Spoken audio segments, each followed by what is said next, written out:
Bom dia, pessoal, sejam bem-vindos a mais uma aula, nossa segunda aula de História, e a gente vai dar continuidade à República Velha. Na aula passada, nós vimos um pouco sobre as características da República Oligárquica, não é isso? E hoje a gente vai aprender um pouco sobre a República das Espadas. Quero que vocês entendam uma coisa. Dentro do conteúdo de Primeira República ou República Velha, nós temos uma periodização, ou seja, nós temos a República Velha dividida em dois períodos ou duas fases. A primeira é chamada República das Espadas e a segunda, a República Oligárquica. A República Oligárquica a gente já viu na aula passada, hoje a gente vai ver a República das Espadas. Eu acabei aí trocando a ordem, mas isso não vai afetar o nosso estudo. Como nós já vimos na aula passada, a República deu fim aí ao regime monárquico e aconteceu sem confrontos, né? E para que a gente compreenda o período inicial da República, nós costumamos dividir esse período em duas fases: a República das Espadas e a República Oligárquica. A República das Espadas é o período que vai de 1889 a 1894, em que os militares governam por esse tempo o Brasil. Já a República Oligárquica, ela acontece no período de 1894 a 1930 e é um período em que o país vai ser governado pelas elites de São Paulo e Minas Gerais, que eram as oligarquias. Durante a República das Espadas, nós temos alguns acontecimentos marcantes, como, por exemplo, o governo provisório de Marechal Deodoro da Fonseca, que nós estudamos na aula passada, em que ele toma algumas medidas para consolidar um novo sistema político republicano, como, por exemplo, o exílio da família real, a separação do Estado e Igreja, a concessão da nacionalidade brasileira aos estrangeiros, a adoção de uma nova bandeira para o Brasil e também as eleições para a Assembleia Constituinte. Dentro desse período, nós também temos a Constituição, que foi aí promulgada em 1891, e o texto dessa Constituição determinava que, a partir de agora, o país iria se organizar em três poderes independentes: o Executivo, o Legislativo e o Judiciário. Se a gente for recordar um pouco lá atrás, os poderes Executivo, Legislativo e Judiciário não operavam de forma independente. Eles estavam nas mãos do imperador, além do poder moderador também, né?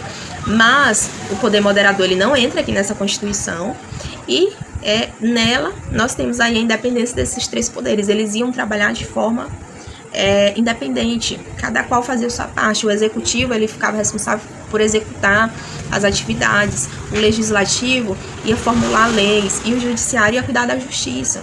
Antes, o imperador ele ficava responsável por executar, por legislar e também pela justiça. Combinado até aqui? E além disso, todo Estado deveria respeitar essa divisão dos poderes. Outro ponto aqui que nós temos na Constituição era o direito ao voto. Todos os homens, só homens maiores de 21 anos e alfabetizados poderiam votar.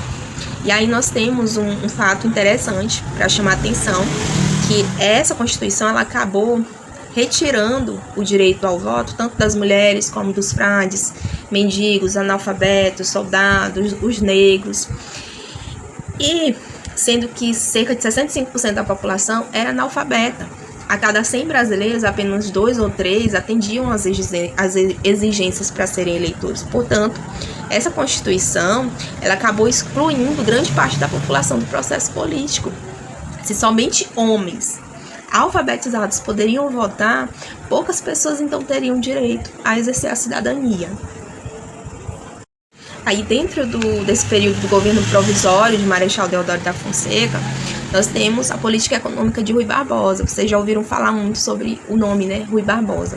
Rui Barbosa ele foi o ministro da Fazenda do governo provisório do Marechal Deodoro da Fonseca. E ele, procurando incentivar o desenvolvimento industrial do país, acabou elevando os impostos sobre os produtos importados, né? O que vinha de fora. Ele taxou, elevou os impostos sobre esses produtos e ampliou a oferta de crédito aos industriais brasileiros. Mas, para ele concretizar esse empréstimo, ou seja, para ele efetuar os empréstimos, não tinha moeda suficiente, não tinha dinheiro suficiente. Então, a Casa da Moeda foi obrigada a aumentar a emissão do dinheiro, né? Então, houve um excesso de dinheiro circulando E isso ocasionou uma forte elevação dos preços e desvalorizou a moeda, aumentando aí a inflação. Por exemplo, gente, aqui no Brasil, a nossa moeda ela está desvalorizada. A partir do momento que os preços se elevam, a moeda ela perde um valor significativo. Por exemplo, o quilo de carne hoje, você com R$30, você não consegue mais comprar um quilo de carne. Então, a moeda brasileira, o real, ele não está valorizado. E isso acaba aumentando a inflação. Essa foi a política do Rui Barbosa e ficou conhecida como encilhamento. E essa política dele acabou gerando uma crise econômica de grandes proporções para o Brasil.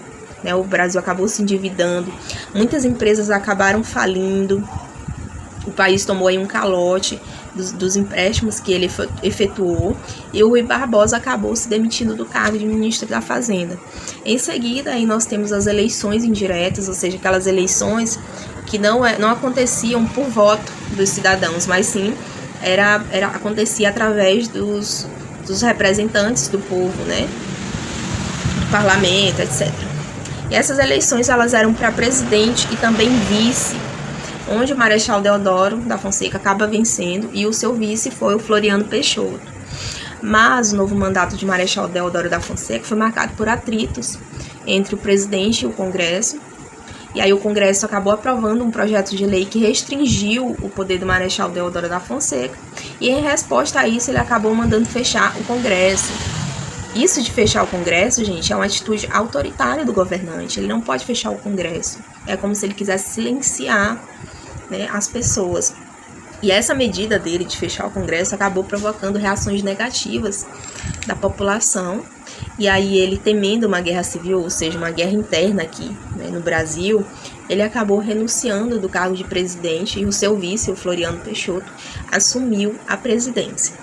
No governo de Floriano Peixoto, ele ficou conhecido aí como Marechal de Ferro, porque ele passou a governar de forma autoritária, por isso ele recebeu esse apelido.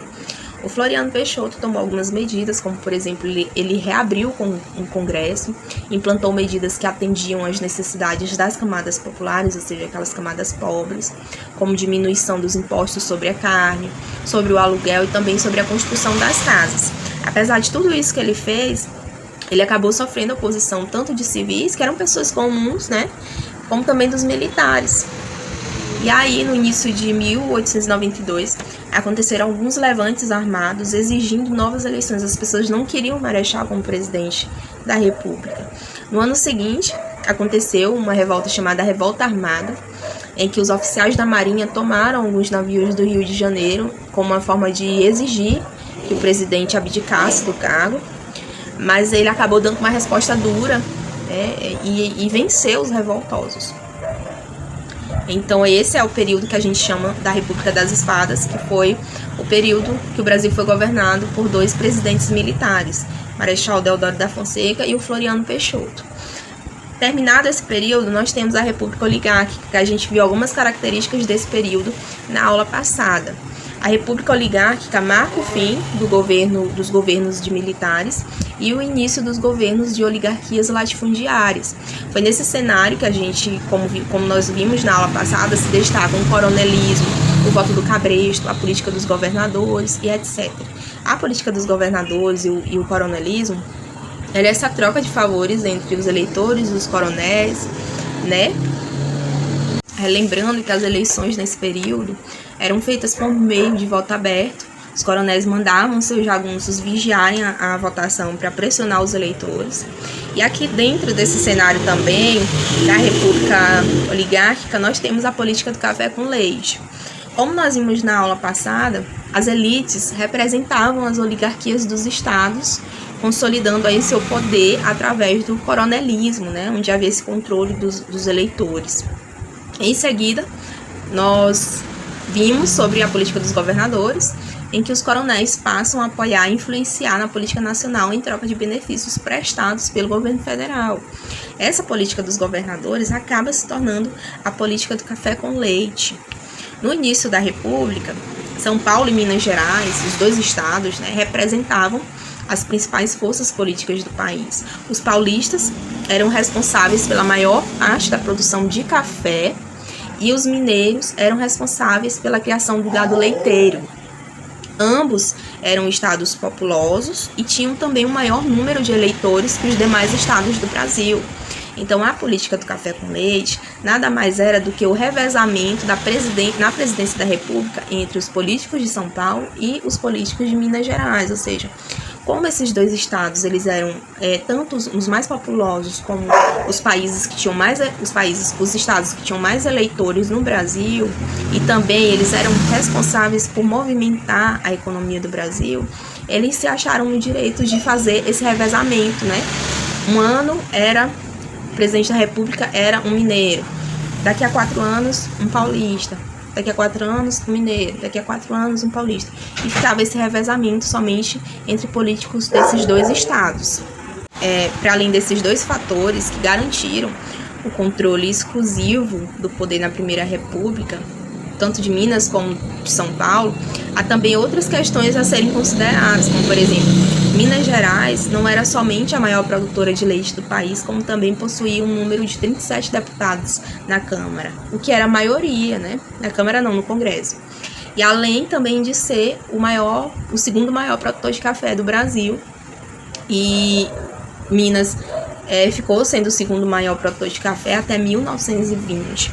Então, o fato de Minas também estar inserida aí nessa política do café com leite não foi somente por conta de ser um estado, o primeiro estado produtor de leite, mas também o segundo produtor de café e também por ter a maioria no Congresso. Então é isso, pessoal. Espero que vocês tenham compreendido e até a próxima aula. Nós temos a atividade aí, uma atividade de 5 questões.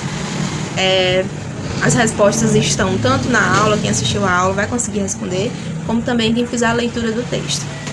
Até a próxima aula.